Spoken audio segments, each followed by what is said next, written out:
Cumprimentamos a todos com a paz do nosso Senhor e Salvador Jesus Cristo. Estamos iniciando mais uma EBD na TV. Eu sou o pastor Henrique, moro atualmente em Americana, São Paulo. Antes morava em Imperatriz, Maranhão. Se você deseja nos convidar, entre em contato conosco. Meu telefone e meu WhatsApp também, 99 DDD do Maranhão. E o telefone 991520454. Telefone da minha esposa, irmã Edna, aqui de Americana, DDD 19, telefone 98448-2187. Se você deseja nos ajudar, eu já tenho mais de 6 anos desempregado, causa na justiça que nunca recebi até hoje, então você nos ajude, envie qualquer quantia para uma dessas contas. Aí tem a Caixa Econômica, tem o Bradesco e tem Banco Brasil. Banco Brasil é o nome da minha esposa. Meu Pix está aí, meu CPF, 331-957-816-20. Dê um like aí, nos ajude a divulgar, passe esse link para outras pessoas, se inscreva no nosso canal. E se você deseja receber o PowerPoint das figuras ilustrativas nesses slides que nós usamos aqui, você entra em contato comigo e eu colocarei você lá num grupo de WhatsApp, não é grupo de bate-papo, é para você receber o material e também os comentários que nós fazemos durante a semana. Também passo as lições em Word, em PDF, também as figuras ilustrativas dos slides, tanto em PDF quanto também em PowerPoint. Vamos então à lição. Neste trimestre nós estamos estudando as revistas da CPAD com o tema Os ataques contra a Igreja de Cristo, as sutilezas de Satanás nestes dias que antecedem a volta de Jesus Cristo. Hoje nós vamos estudar a lição número 10, que tem como título A sutileza contra a prática da mordomia cristã. O comentarista da CPAD deste trimestre é o pastor José Gonçalves, pastor da Assembleia de Deus em Água Branca, Piauí. A palavra mordomia aí tem o significado de aquele servo, né? Vamos dizer assim, um mordomo, que cuida da casa quando o dono está e quando o dono não está. Ele é responsável por organizar o trabalho, por fazer as contas, né? Administrar tudo que existe ali, para que o seu patrão viva bem, viva tranquilo, viva feliz. Agora, o mordomo depende do seu patrão. A palavra aí poderia ser usada servo ou até um escravo, né? O mordomo. Então, o mordomo é o administrador daquilo que é deixado sob a sua responsabilidade. Num certo sentido, toda a terra, todos os animais, tudo que existe, foi deixado por Deus a nossa responsabilidade de cuidar, de guardar, de administrar. Nessa lição, então, nós vamos ver os seguintes assuntos aí. No tópico 1, nós vamos ver conhecendo o Evangelho da Barganha. Subtópico 1, dízimos e ofertas como moeda de troca. Subtópico 2, dízimos e ofertas como práticas legalistas. No tópico 2, vamos ver a doutrina bíblica do dízimo sob ataque. Subtópico 1, o dízimo é uma prática da lei. Subtópico 2, o dízimo como contribuição imposta. No tópico 3, vamos ver a doutrina bíblica da mordomia cristã. Subtópico 1, Deus, o Criador e Provedor. Subtópico 2, o homem como despenseiro e administrador das coisas de Deus. Vamos iniciar aí vendo o texto áureo da lição, que está em Gênesis 14, 20, e diz assim: E Abrão deu o dízimo de tudo. Então aqui narra o encontro de Abrão com Melquisedeque. Abrão estava voltando, né? Ele foi até perto de Damasco para recuperar o seu povo, que havia sido levado escravo, também os pertences, e também os despojos, né? Tudo aquilo que foi roubado dos reis ali de Sodoma, daquela região. Ele trouxe também de volta Ló, né? Sua família, também as mulheres, todos que foram levados cativos. Então, nós sabemos aí bem dessa história bíblica, né, daquilo que é registrado na palavra de Deus. E quando ele volta, então, ele vai dar o dízimo a Melquisedeque. E nós vamos ver esse Melquisedeque aí no capítulo 7 de Hebreus, né, que é rei de Salém, que é Jerusalém, não tem princípio de dias, fim de dias, né, ninguém conhece a sua genealogia. E vamos ver que ele é sacerdote do Deus Altíssimo. Então, uma pessoa ali, não é um anjo, não é o próprio Jesus, né? Não é o Salém, não é... Tem tanta gente que acredita, tanta coisa, bota tanto nome nesse Melquisedeque. Era um homem e ele era conhecido, então, na cidade, naquela região todinha ali. E era rei de Salém, onde depois se tornou Jerusalém, né? E um homem temente a Deus e sacerdote de Deus. Assim como nós vamos ver Jó, né? Nós vamos ver, por exemplo, Jetro. São homens que temiam a Deus, o Deus verdadeiro, legítimo. Tem gente que fala, não, aí é porque ele tinha o Baal como Deus. Não, Baal ainda não tinha adoração de Baal naquela época de Melquisedeque. Então era realmente sacerdote de Deus verdadeiro. E Abraão vai dar o dízimo da sua parte, tudo, já que ele recuperou tudo, tudo era dele. Então ele vai dar um dízimo a Melquisedeque. Veja bem, ele não precisava fazer isso. Ele nem queria nada daqueles despojos. Tanto é que ele repartiu entre os reis, entre os homens que lutaram, mas ele escolheu dar 10% daquilo que ele arrecadou para Melquisedeque como representante de Deus.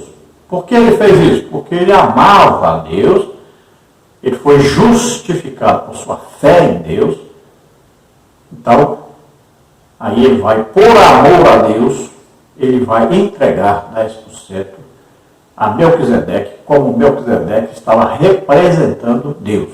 Ali eles fizeram uma aliança, quando se faz uma refeição, Melquisedeque trouxe pão e vinho, e isso representa que fizeram uma aliança, uma refeição da aliança. Melquisedeque representando Deus, então era uma aliança, feita entre Deus e Abraão, que só depois passaria a ser chamado Abraão. Verdade prática, contribuir financeiramente para a obra de Deus é mais que um dever, é um privilégio, é a expressão de gratidão ao Pai por todas as suas bênçãos dispensadas. Então aqui falando, né, do cristão. O cristão contribui para a obra de Deus através dos seus dízimos e ofertas. É uma contribuição voluntária. Olha, na lei era obrigado, era dever. No tempo de Abraão, era por amor. Veja só. Na lei era obrigação, dever. E na graça? Na graça é voluntário. É uma coisa que nós fazemos para ajudar a obra de Deus, porque nós amamos a Deus, nós estamos agradecidos a Deus pelo que Ele nos dá. Nós temos uma compreensão superior àqueles que viviam debaixo da lei. Jesus pagou o dízimo, entregou o dízimo? É claro que sim. Se Ele mesmo diz que cumpriu toda a lei, então na lei estava o dízimo? Tinha lei, a lei lá tinha lá dízimo. Então Jesus deu dízimo, é evidente isso. Então veja só, no Novo Testamento, na Nova Aliança, o dízimo não é obrigatório. Ele é dado, entregue, na verdade, devolvido, né, já que Deus nos deu mais 100%. Ele poderia pedir 90% para nós. Mas veja só, pediu só 10%. E aí, muita gente ficou de olho no 10% e esquece dos 90% que recebeu. Preocupa-se mais com 10% do que com 90% que recebeu. E se Deus fizesse o contrário, pedisse 90% e nós ficássemos apenas com 10%? Então, é a 10ª parte daquilo que nós ganhamos, nós entregamos para a obra de Deus. Isso é investido na obra de Deus. É um privilégio, uma alegria imensa poder contribuir com a obra de Deus. Deus é dono de tudo. Imagine, nós podemos contribuir para a obra de Deus. A leitura bíblica em classe está em Gênesis 14, 17 a 20, que diz: E o rei de Sodoma saiu-lhes ao encontro, depois que voltou de ferir Quedorlaomer e aos reis que estavam com ele, no vale de Savé, que é o vale do rei. E Melquisedeque, rei de Salém, trouxe pão e vinho, e este era sacerdote do Deus Altíssimo. E abençoou-o e disse: Bendito seja Abraão do Deus Altíssimo, o possuidor dos céus e da terra. E bendito seja o Deus Altíssimo, que entregou os teus inimigos nas tuas mãos, e deu-lhe o dízimo de tudo. Então, tendo aí como princípio, né, esse dízimo que Abraão deu a Melquisedeque representando Deus, Abraão deu por amor, com desejo de abençoar aquele que trabalhava, que representava Deus, foi aí por volta de 700 anos antes da lei ser instaurada no tempo de Moisés. Então não foi dado na época da lei, não foi por obrigação nem por dever, foi voluntário. Nós sabemos que Jacó também dá o dízimo, né? E ele oferece a Deus, ele faz um voto a Deus que daria o dízimo de tudo que ele recebesse. Então veja só que o dízimo antes da lei sempre é voluntário. E Abraão é considerado o quê? O pai da fé. Veja só, pela fé em Deus, pelo amor a Deus, ele deu o dízimo. Nós também, no Novo Testamento, é a mesma coisa. É baseado na fé em Deus. Nós acreditamos que Deus nos dá tudo, então nós damos uma parte, 10%. Veja bem, 10% é a 10ª parte daquilo que nós recebemos. Então nós devolvemos a Deus aquilo que nos deu, porque nós acreditamos que tudo que possuímos foi Deus que nos deu.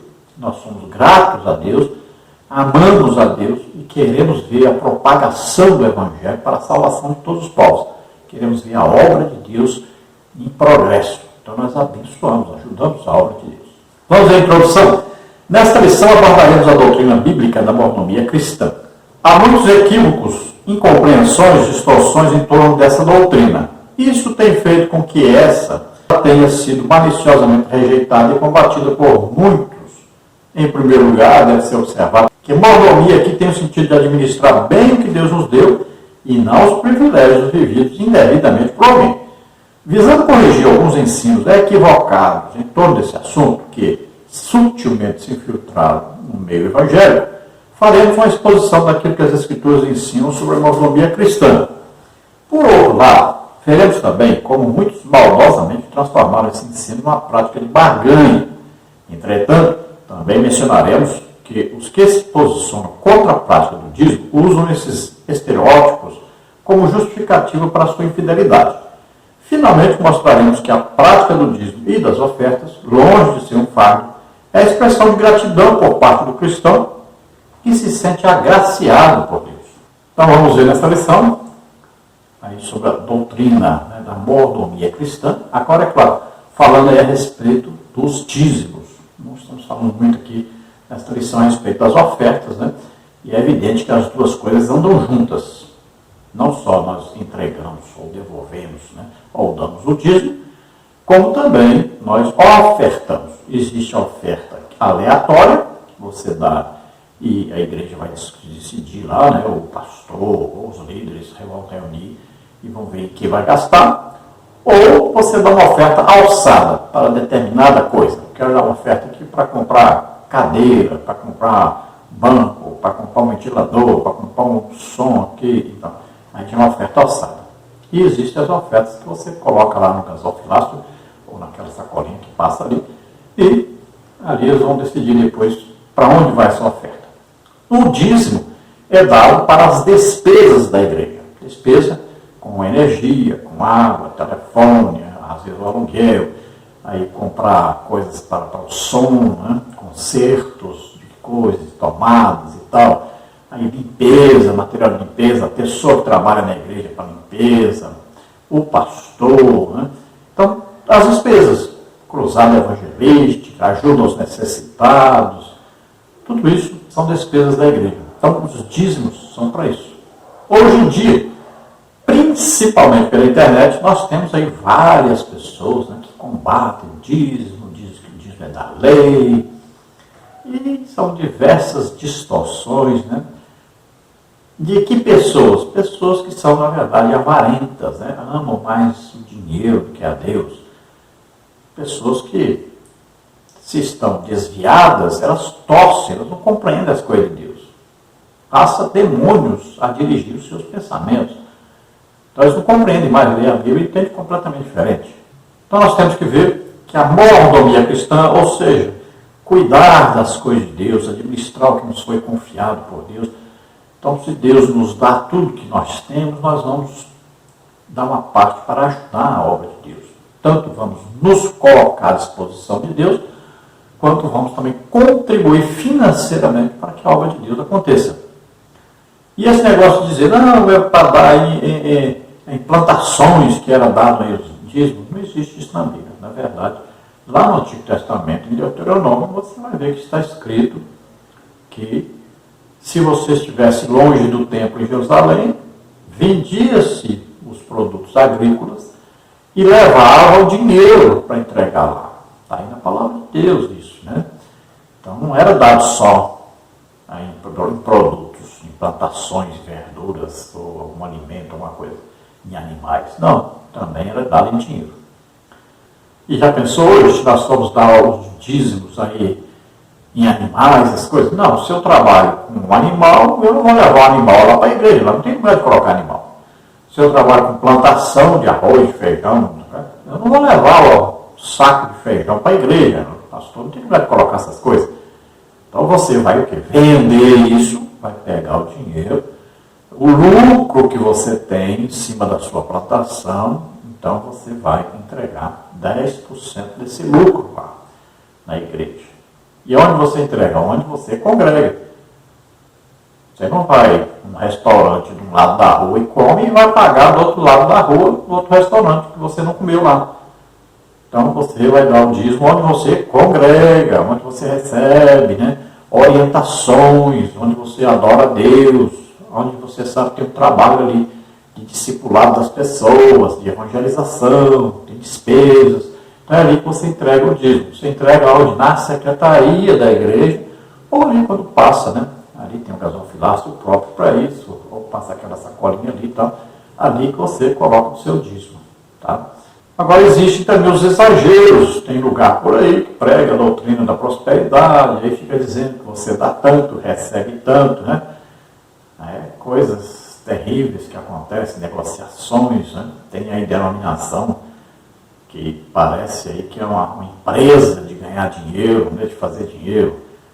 Então, força as pessoas a dar aí o seu dízimo, sua oferta, e dizendo que vão receber tantas vezes mais, e não sei o quê, né? São distorções. Toda doutrina tem a sua distorção também, né? O diabo sempre tenta aí torcer o que está na palavra de Deus, né? Uma hora diminui, retira, é aqueles que lutam contra o dízimo, e já tem os que exageram para o outro lado, e querem exigir, querem que as pessoas dêem até mais do que era para dar, que é outra distorção. Então sempre esses dois extremos não estão incorretos, são mentiras, são enganos. Então você fique aí sempre com a palavra de Deus. Então nunca dê o seu dízimo, entregue o seu dízimo ou devolva o seu dízimo por obrigação, por dever, por pressão de ninguém, não. Sempre com amor, com alegria, sabendo que está entregando a Deus uma parte do que Ele já te deu. No tópico 1 aí, nós temos Conhecendo o Evangelho da Barganha. Subtópico 1, dízimos e ofertas como moeda de troca. Infelizmente, o ensino bíblico da mordomia cristã tem sido desvirtuado, distorcido, porque uma doutrina genuinamente bíblica tem se transformado numa prática de barganha, segundo de Pedro 2,3. Técnicas de arrecadação de fundos são usadas para explorar os incautos e mais pobres. Vale de tudo. E o que é pior, tudo em nome de Deus e da fé. Através das mídias, pessoas são abordadas a toda hora com mais pedidos e apelos por dinheiro. A promessa é sempre a mesma. Dê tudo que você tem para receber em troca muito mais daquilo que você ofertou. Nesse jogo de troca, vale até mesmo colocar Deus contra a parede. Alegam que, se Deus não deu o que alguém negociou com ele, então deixa de ser Deus. É a velha técnica da famigerada teologia da prosperidade. Então, nós vamos ver aí que existe várias denominações, várias pessoas que estão usando o dízimo, oferta como moeda de troca, né? Pensa que Deus é um banqueiro. E um banqueiro que paga com juros muito altíssimos, né? Aí, então você dá tanto, recebe tantas vezes mais, e você, para ser um sacrifício, você tem que dar tudo que você tem. Aí dá um exemplo da viúva lá, que deu tudo que ela tinha. E aí vão explorando as pessoas, vão enganando as pessoas. Muita gente tem até deixado a igreja por causa disso. Vão prometendo, a pessoa não recebe, aquilo não é verdade, né? mesmo que eles coloquem alguns aí para enganar os outros, dizendo que, fulano, olha, comprou uma casa, uma mansão, fulano ficou rico, fulano, olha o carro que ele usa e tal. Então, sempre vai ter alguém na igreja que vai progredir. Aí eles usam essa pessoa para falar que, olha aí, esse aqui, ó, tá vendo? Ele deu tanto e ganhou tanto, está rico. Sempre tem alguém que vai se dar bem na vida, que é inteligente, trabalha. Outros é pelo engano. Eu já morei ao lado de uma igreja que se dizem evangélicos. E lá as pessoas compravam o carro, não pagavam, mas davam o testemunho que Deus tinha dado. Mas não pagavam. Aí a pouco o carro era tomado. Então veja só, existem as distorções. São coisas absurdas que acontecem. Agora, por causa desses, nós não podemos deixar de crer em Deus e nem deixar de estar numa igreja. Apenas nós estamos ali, somos maduros na fé, lemos a Bíblia e sabemos que as pessoas estão sendo enganadas. Não seja enganado. Você viva com Deus, em paz e comunhão com Deus. E se a sua igreja, eles insistem nesse tipo de ensino, de pregação, de campanha de engano, vá para outra que não tem isso. Mas congregue, não deixe de congregar. No subtópico 2, dízimos e ofertas como práticas legalistas. Outro efeito colateral do Evangelho da Barganha está no fato de que ele é legalista. Isso quer dizer que torna a prática do dízimo e das ofertas algo meritório. Essas práticas tornam-se favoráveis, fatores fundamentais para a salvação. Quando elas são consideradas meritórias, a salvação deixa de ser pela graça para se tornar pelas obras. Evidentemente que essa é uma distorção da verdadeira mordomia cristã, 2 Coríntios 8, de 1 a 4. Somos aceitos diante de Deus por causa do sangue que Jesus verteu na cruz do Calvário. Em outras palavras, a salvação não é pelas obras, mas pela graça. Romanos 3, 28. Então existe um outro extremo ainda, né? Aqueles que dizem que se você não der o dízimo, você perde a sua salvação. Você só é salvo se der o dízimo. Então, veja só, aí já é um exagero também. Tem pessoas que não têm condições realmente de dar o dízimo. Existem. Existem pessoas que são doentes, por exemplo, e todo o dinheiro que arrecadam vai para médicos, vai para remédios, né? Existem pessoas assim. Eu já tive uma vez numa igreja com uma irmã que eu disse para ela, vamos fazer o teste então. A senhora vai dar o dízimo esse mês, eu vou orar para Jesus curá-la, e aí a senhora vai ver se semana que vem, até semana que vem, a senhora não adoecer mais, essa doença sumiu, aí a senhora vai continuar dando dízimo. E não vai comprar remédio, mas vai sobrar dinheiro agora. E nós fizemos isso, oramos por ela, Jesus a curou e pronto, ela passou a ser dizimista. Mas a doença acabou. Mas existem muitas pessoas que não têm condições de dar o dízimo, porque gastam tudo com remédio, está tudo na farmácia e com os médicos, o dinheiro que a pessoa ganha. Muita gente passa por isso, né? E existem outros tipos de coisas que às vezes impedem a pessoa de ser dizimista. Não quer dizer que essa pessoa vai deixar de ser salva por isso. Agora, aqueles que amam mais o dinheiro do que a Deus, né, amam mamon, que não dão o dízimo porque não querem mesmo, mas têm condição de dar, aí está sendo avarento ou então está para idolatria ao dinheiro. Esses não entram no reino de Deus. Lembrando então que a salvação é pela graça de Deus mediante a fé. Nós somos justificados pela fé.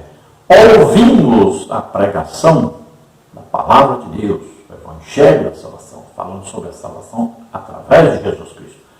Cremos nisso, tivemos fé ouvindo essa pregação, então nós somos salvos.